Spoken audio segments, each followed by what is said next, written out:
parce qu'ils vivent dans une bulle hors sol. Ces gens-là, ils vivent en théorie. Ils vivent en théorie, et en théorie, pour eux, tout est bien. Mais ce n'est pas le vrai monde, ça. Ça, c'est les injonctions prescrites qui n'ont rien à voir avec le travail réel. C'était très important, et la précision donnée par Véronique est édifiante. Oui, je voudrais dire deux mots, mais parce qu'effectivement, on a parlé du secteur enfant, mais ce qui est en train de se mettre en place pour le secteur enfant est en train de se mettre en place pour le secteur adulte. Au nom de la même inclusion, on se rend compte que sont mis en place,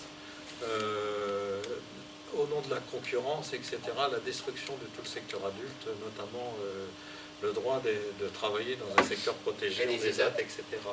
Il faut savoir qu'actuellement, Mme Cluzel, qui est une politique éminente, organise avec des associations, des syndicats employeurs, etc., force colloques qui, au nom de l'inclusion, expliquent dans des médias, dans des publicités, que l'avenir, c'est la libre entreprise pour les adultes handicapés. Donc elle fait intervenir des personnes handicapées, chefs de rang, chefs cuisiniers, etc., qui, malgré leur handicap, ont réussi dans la vie, pour expliquer qu'il faudra que les personnes handicapées adultes, dans l'avenir, se débrouillent tout seuls, et que les structures d'accompagnement et d'aide, et ce sera pareil pour le logement. En fait, ils sont en train d'organiser la destruction de tout le secteur. Donc après la destruction du secteur enfant, nos collègues du secteur adulte vont vite se rendre compte qu'effectivement, ils vont être touchés. Dans le secteur adulte, il y a une atteinte très forte qui concerne les ESAT, mais qui concerne aussi les CHRS. Et ils ont inventé aussi le CHRS hors les murs. Alors je pensais que l'acronyme du CHRS hors les murs, on le connaissait, l'acronyme en question c'était SDF, sans domicile fixe. Non, ils ont réellement inventé ça, c'est-à-dire qu'au nom du pôle inclusif, ils vident aussi les CHRS pour faire du flux tendu. Et Madame Cluzel, elle a ouvert les écluses. C'est à grand eau qu'elle vide les établissements pour mieux les détruire. Or, il faut des lieux de protection, des lieux d'asile, on l'a redit. Un toit, c'est un droit. Un toit, c'est un droit d'être sécurisé, d'être protégé. Ce ne sont pas des gros mots pour Force ouvrière. Qu'ensuite, dans les ESAT, que se passe-t-il? Ils sont en train d'exclure de la protection du Code de l'action sociale et des familles les travailleurs en ESAT. Ils ne relèveraient plus de l'ESAT, mais du Code du travail.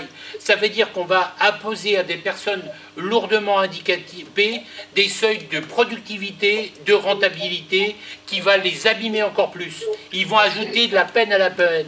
Ils vont ajouter du malheur au malheur. Alors ces gens-là, ils sont en face de nous, et nous voulons collectivement, avec la force ouvrière, avec la force de la Fédération nationale Action sociale, nous voulons arrêter la macroneuse. Nous voulons les arrêter.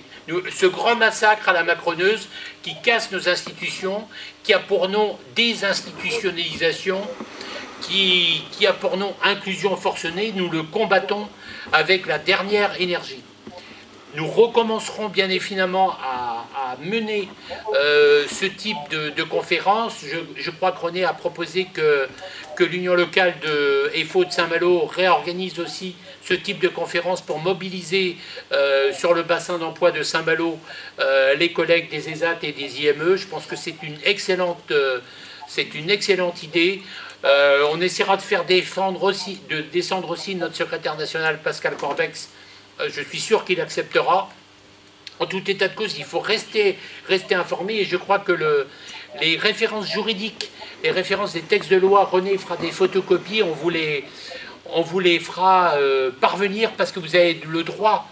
À Force ouvrière, on a une expression, mon petit droit m'a dit.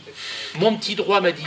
Alors effectivement, je lève mon petit droit pour vous le faire passer, parce qu'un salarié informé, une famille informée en vaut deux.